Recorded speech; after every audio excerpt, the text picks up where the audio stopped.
ሰላም ጤና ፍቅር በረከት ተመኘንላችሁ ወደ ቤተሰቦቻችን በያላችሁበት የዓለም ዳርቻ ሁሉ እንደምን ቆያችሁን። በአዳዲስ መረጃዎች ተገናኝተናል። እነዚህ አዳዲስ መረጃዎች እንግዲህ መላው ዓለምን የሚነኩ ናቸው። ሀገራችንንም ጨምሮ የመካከለኛው ምስራቅ የጥፋት ደመና በተለይ ደግሞ የአያቶላህ አሊ ኻሜኒ ልጃቸው ከሞት የተረፈው ሞተ ተብሎ ደግሞ ከሞት ተነሳ ያሉት ልጃቸው በጣም አስደንጋጭ የሆነ መመሪያዎችን እያስተላለፈ ነው ማለት ነው። ከፍተኛ የሆነ በቀል ላይ ናት ኢራን። እንዲሁም ደግሞ አሜሪካና እስራኤልም ያላሳለሰ ጥረት እያደረጉ ነው ኢራንን ለማውደም። ግን ደግሞ ቤንያሚን ኔታንያሁ በጣም የሚገርም መግለጫ አውጥተዋል ማለት ነው። እኛ ኢራንን ብንመታም ህዝቡ በቁጣ ይወጣል ብለን እንዳሰብነው አልወጣም ብለው ሰፋ ያለ መረጃን አጋርተዋል ማለት ነው። ይሄ መረጃ ምን ይመስላል የሚለውን ከእናንተ ጋር መፈተሽ ወደናል። አብራችሁን ስለምትሆኑ ወዲሁ እናመሰግናለን። ሮማን ጸጋዬ ከአክሱም ቲዩብ ሰናይ ቆይታ ይሁንላችሁ። የመካከለኛው ምስራቅ የመጨረሻው ሰዓት የአዲሱ መሪ ቃለ መሐላና የታወጀው ጥቁር ዘመቻ በጣም በርካቶችን አስደንግጧል ማለት ነው። በመካከለኛው ምስራቅ ያለው ሰማይ ዛሬ በባሩድ ጭስ ብቻ ሳይሆን በበቀል ስሜት ታፍኗል ይላል መረጃው። የአያቶላህ አሊ ኻሜኒ መገደል ተከትለው ልጃቸው ስልጣን በያዙ ማግስት እንግዲህ በትላንትናው ዕለት በምሽት ላይ ማለት ነው ያደረጉት ንግግር ከፍተኛ ድንጋጤን ፈጥሯል ዓለም ላይ።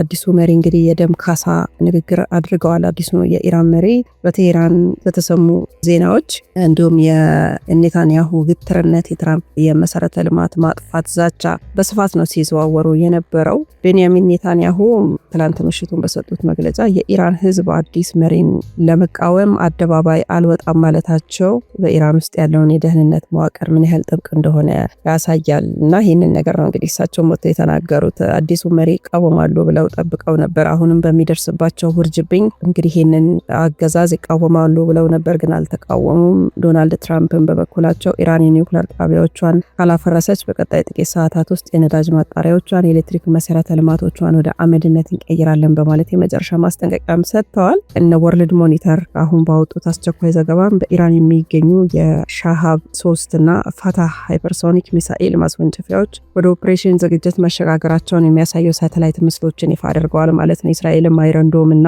አሮ 3 የመከላከያ ስርዓቶች በከፍተኛ ንቃት ላይ እንደሆኑ እየተነገረ ነው። ይህም ትዕዛዝ ተሰጥቷል የተባለ ነውና ዶናልድ ትራምፕ ኢራን ይህንን ያልናትን ነገር ማታረክ ከሆነ እስካሁንም ድረስ ዋና ዋና የምትላቸውን ነገሮች መተናል፣ ከዚህ በኋላ ደግሞ መሰረተ ልማት እንመታለን ብለው ተናግረዋል። ኢራንም ምላሽ ሰጥታለች። መሰረተ ልማቶችን ተነኩና መላው መካከለኛው ምስራቅን ነው ማምሰው አብረን እንሰምጣለን ስትል ነው መግለጫ የሰጠችው ማለት ነው። ኤሌክትሪክ ኃይሉን ልትነኪ ብላለች። ለአሜሪካ ለወዳጆችሽ ምን እንደሚጠብቃቸው አሳይሻለሁ ስትል ነው የዛተችው ማለት ነው። የአረብ ሚዲያዎችን በከፍተኛ ሁኔታ ይሄን ነገር እየዘገቡት ነው። በሊባኖስ በኩል ሂዝቦላህ በሺዎች የሚቆጠሩ ድሮኖችን ወደ እስራኤል ሰሜናዊ ድንበር እያስጠጋ ነው። የጦርነት የመካከለኛው ምስራቅ ካርታ ለዘላለም ሊቀይረው ይችላል ሲሉ የፖለቲካ ተንታኞች ደግሞ ስጋታቸውን እየገለጹ ነው። እንግዲህ በዚህ የሀያላን ፍጥጫ መሀል የቴህራንና የቴልአቪቭ ህዝቦች በሳይረን ድምፅ እየተሳቀቁ ነው። አባት ሲሞት ልጅ ስልጣን መረከቡ ደግሞ ለኢራን የክብር ጉዳይ ቢሆንም ለዓለም ግን የኒውክሌር ጦርነት ስጋት ሆኗል ማለት ነው። ጦርነቱ አሁን ከዲፕሎማሲ ወጥቶ ወደ ህልውና ተቀይሯል። እንግዲህ ታሪክ የሚጻፈው በጀግኖች ደም ቢሆንም የሚነበበው ግን በሽንፈት በወደሙ ከተሞች ፍርስራሽ ላይ ነው። ወደ ቤተሰቦቻችን እጅግ በጣም አስደንጋጭ የሆኑ መረጃዎች ናቸው በየደቂቃው የሚወጡት። እንግዲህ እስራኤልና አሜሪካ የኢራን አመራርን ገድለዋል ብለው በሚያወሩበት ሰዓት እሳቸው አሁን በህዝብ ፊት መታየታቸው፣ አሁን በጽናት መቆማቸው ለአሜሪካና ለእስራኤል በጣም ከፍተኛ ድንጋጤ እንዳመጣ ነው የተነገረ ያለው። ምክንያቱም አሁን ከ2 ቀን በፊትም ቆስለዋል። ለዛ ነው ወጥተው መግለጫ ማይሰጡት። ምናልባትም ሞቶ ይሆን የሚል ጥርጥርን የያዘ መረጃዎችም እየወጡ ነበረ ማህበራዊ ሚዲያ ላይ። ያው መጀመሪያ ሞተዋል ተብሎ ነው፣ ከዛ አልሞትኩም አለሁኝ እንደ አግባቡም ደግሞ ብለዋል እሳቸው። እንደ አግባቡ መነሳት ያለባቸው ሰዎች ካሉ ይነሳሉ ብለው በጣም አወዛጋቢ የሆነ ንግግርን ተናግረው ነበረ። እንግዲህ በትላንትናው ዕለት ስልጣን ከያዙ ለመጀመሪያ ጊዜ ነው ይህንን መረጃ ያወጡት ማለት ነው። እንግዲህ በቀል በሚመስል ነገር ነው እሳቸው ሲናገሩ የነበሩት። በቀላቸውም እንግዲህ ቀላል እንደማይሆን ነው የተናገሩት። ምክንያቱም ጦርነቱን ወደ ድርድር አንወስደውም እንቀጥላለን ብለው ነው የተናገሩት ማለት ነው። እንግዲህ ሙጅተባ ኻሜኒ 2026 የቆሙበት ቦታ እጅግ ወሳኝና ታሪካዊ ነው። እነ ወርልድ ሞኒተር በየደቂቃው በየሰከንዱ የሚወጡትን ነገሮች ሁሉ የሚያወጣ ሚዲያ ነው። በነገራችን ላይ ምንድነው ያሉት የአረብ ሚዲያዎች እንደዘገቡት የአባታቸውን ህልፈት ተከትሎ እሳቸው ሀሳባቸውን ወደ አደባባይ ማውጣታቸው በመካከለኛው ምስራቅ አዲስ የኃይል ሚዛን እንደተፈጠረ ነው እየተነገረ ያለው። ይህም ብቻ አይደለም። ሙጅተባ ኻሜኒ ያሉት የሆርሙዝ ሰርጠን በጭራሽ አንከፍትም እንዲሁ እንቀጥላለን ብለው ነው ያሉት። ይሄ ማለት እንግዲህ የዓለም አንገቷ ላይ ገመድ እንደገባ ሸምቀቆ እንደገባላት ማየት ይቻላል። ምክንያቱም ማንኛውም ነዳጅ ምንም አይነት እንቅስቃሴ አያደርግም ማለት ነው። ይህም በጣም በርካቶችን አስደንግጧል። የተለያዩ የዓለማችን ክፍሎች ከፍተኛ የሆነ የነዳጅ ዋጋ ጣራ ነክቷል፣ የኛንም ሀገር ጨምሮ ማለት ነው። ከሞት የተረፈው መሪ የአያቶላ ኻሜኒ ልጅ ሙጅተባ ኻሜኒ ጥቃቱ የአያቶላ አሊ ኻሜኒ መኖሪያ ቤትን አመድ እንዳደረገው ነው እንግዲህ ብዙ የቪዲዮ መረጃዎች የወጡ ያሉት። መላው ዓለም የኻሜኒን ስርወ መንግስት አከተመ ብሎ በደመደመበት ሰዓት ሙጅተባ ኻሜኒ ደግሞ በተአምራዊ ሁኔታ መትረፉ መረጋገጡ፣ ይህም መትረፍ ብቻ ሳይሆን ደግሞ ለኢራን እንደ መለኮታዊ ምልክት ተደርጎ ተወስዷል። ለዛም ነው ወዲያው በምርጫው የተስማሙትና እሳቸው የተመረጡት ማለት ነው። የኢራን ከፍተኛ ምክር ቤት በዝግ ባደረጉት ስብሰባ ሙጅተባ ኻሜኒን በአንድ ድምጽ ነው የመረጧቸው። የኢራን ከፍተኛ መሪ አድርጎ ማለት ነው። ተቃውሞ አልነበረም ማለት አይቻልም፣ ግን ደግሞ አብላጫው ድምጽ እሳቸው እንዲመረጡ ተፈልጎ ነበርና ይህም የኢራን ህዝብ ስነ ልቦና ምን አይነት ነው ብለው በጣም በርካቶች እንዲነጋገሩበት ሆኗል። ሙጅተባ ስልጣኑን እንደተረከበ ለመጀመሪያ ጊዜ ለዓለም ያስተላለፈው መልእክትም እጅግ በጣም አስደንጋጭ ነበረ። ቤተሰቦችን ቀብሬ ለሀገሬ ይነሳለሁ፣ እያንዳንዱ የሰማዕታት ደም ዋጋውን በእስራኤል እናጣፋለን ብለውም ተናግረዋል የተባለ ነው። እንግዲህ ኔታንያሁ ንግግርም በጣም በርካቶችን አስገርሟል፣ ፈገግም አሰኝቷል። ኔታንያሁ ህዝቡ አላመፀም፣ እኛ የጠበቅነው ህዝቡ ያመጻል ብለን ነው ኢራን እንደተመታች ሌሎቹም ከውስጥ በበቀል ይነሳሉ፣ ኢራን ይህ አገዛዝ መውደቅ አለበት ብለው አስበው ነበር። እንግዲህ ህዝቡ አላመፀም ብለው እሳቸው ናቸው ማታ ራሳቸው ቃል በቃል የተናገሩት። የኢራን ህዝብ መሪውን መገደል ተስፋ ቆርጦ ቤቱ ይገባል ወይም ደግሞ ይህንን አገዛዝ የማይወዱት ግልብጥ ብለው ይወጣሉ ብለው ነበር። ነገር ግን ሙጅተባ መትረፉ በተለይ ደግሞ መመረጡ እንደገና ደግሞ ወጥቶ ህዝቡን ይበልጥ ለማስተሳሰር ለታላቁ ጦርነት እንዲዘጋጅ ማድረጉ እንግዲህ እስራኤልና አሜሪካን ሳያስገርም አልቀረም። እነ ወርልድ ሞኒተር ምን እያሉ ነው እንግዲህ ሙጅተባ ስልጣን በያዙ ጥቂት ጊዜ ውስጥ የኢራን ኒውክሌር ጣቢያዎች በከፍተኛ ጥበቃ ስር እንዲሆኑና የሚሳኤል ክፍሎች ኢላማቸውን እንዲያስተካክሉ ትዕዛዝ እንደሰጡ ነው ወርልድ ሞኒተር የዘገበው። ዶናልድ ትራምፕም መሰረተ ልማትን እናወድማለን ብለው ተናግረዋል ትናንትና። ሙጅተባ ግን እኛ የምናወድመው መሰረተ ልማት ሳይሆን የተጠቃንበትን እጅ ነው በማለት ያጸፋ መልስ ሰጥተዋል። ኤምሬትን ጨምሮ እንግዲህ መላው መካከለኛው ምስራቅን ዋጋ እናስከፍላለን አሜሪካ ምንም አይነት እርምጃ መሰረተ ልማታችን ላይ ብትወስድ ብለዋል አዲሱ መሪ።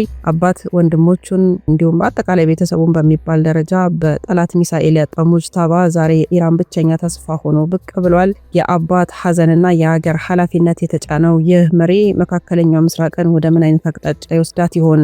ዓለም ከኒውክሌር ጦርነት ተርፍ ይሆን ወይስ ደግሞ የጥፋቱ ደመናው ተቃርቧል የሚለውን እንግዲህ ያው እግዚአብሔር ቢፈቅድና እንደምር አብረን የምናየው ነው የሚሆነው። እንግዲህ ዓለም ትንፋሿን ውጣ እየጠበቀች ነው። ይሄንን በስጋት የሚከሰተውን ነገር በስጋት እየተመለከተችው ነው ዓለም። በተለይ መካከለኛው ምስራቅ ሰማይ በዲፕሎማሲ ሳይሆን በባሩድ ጭስ እንደታፈነ እያየን ነው። በትላንትናው ምሽትም የተሰሙት መግለጫዎች ቀጣዩን ጊዜ ቀጠናውን ወደማይመለስበት የጥፋት አፋፍ እየገፉት ነው ያሉት። በተለይ ኢራን ደግሞ ምንም አይነት ድርድር አልፈልግም፣ ዋጋችሁን ትከፍላላችሁ ብላለች።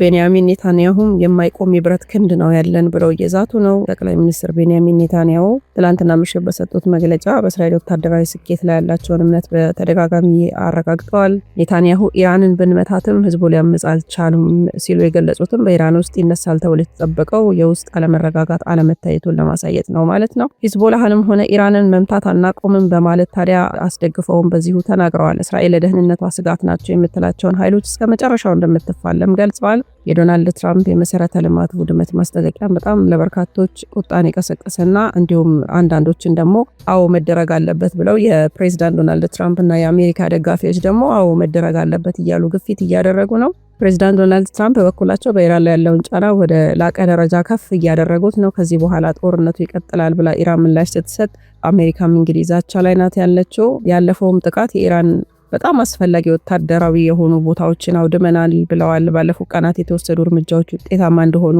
ዶናልድ ትራምፕ በደስታ ነው ያበሰሩት። ታስታውሳላችሁ። ቀጣዩ ዓላማ ደግሞ ትራምፕ በግልጽ እንደተናገሩት ኢራን አቋሟን ካልቀየረች የኒውክለሩንና በተለይ ደግሞ የአያቶላ አሊ ኻሜኒ ልጅ መመረጡ ነገሮችን ካላስተካከለች በኢኮኖሚ መሰረተ ልማቶች ላይ፣ ነዳጅ ማጣሪያዎች፣ የኃይል ማመንጫዎች ላይ እንደሚሆን ነው የዛቱት። ይሄ ደግሞ የኢራንን ኢኮኖሚ ከጥቅም ውጭ የማድረግ ስትራቴጂ ነው ማለት ነው። ግን ኢራንም ለዚህ ወዲያው ነው ምላሽ የሰጠችው አሜሪካ ትሞክረኝና ከዛም የሆነውን ታያለች ብለው ነው የተናገሩት። አዲሱ መሪ ሙጅታባ ኻሚኒም ሌሎችም ባለስልጣናት ወጥተው ተናግረዋል። አዲሱ የኢራን መሪ ሙጅታባ ኻሚኒ ከቤተሰቦቻቸው ሞትና ከደረሰባቸው ጥቃት በኋላ ለመጀመሪያ ጊዜ ነው በትላንትናው ምሽት እንግዲህ ይህንን መረጃ ያወጡት። በሀዘን የተሞላ ቢሆንም ነገር ግን ደግሞ በበቀል የጋለ ስሜት ይመስላል።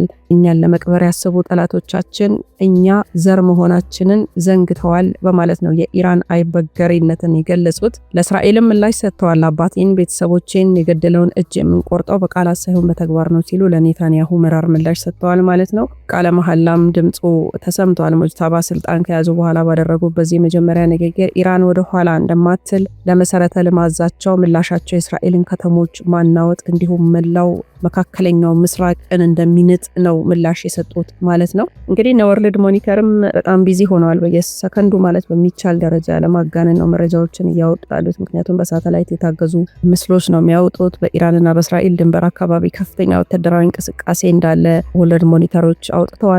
ሙጅታባ ኻሚኒ ስልጣን በያዙ ጥቂት ሰዓታት ውስጥም የኢራን ሚሳኤል ክፍሎች ወደ ከፍተኛ ጥንቃቄ መሸጋገራቸውን እየጠቆሙ ነው። የአረብ ሚዲያዎችና አልጀዚራ አልአረቢያ የቀጠናው ሀገራት ይህን ፍጥጫ ወደ ዓለም አቀፍ ኒውክሌር ጦርነት እንዳይቀየር በከፍተኛ ስጋት ውስጥ መሆናቸውን የዲፕሎማሲው መስመር ሙሉ በሙሉ መዘጋቱን ነው የዘገቡት ማለት ነው።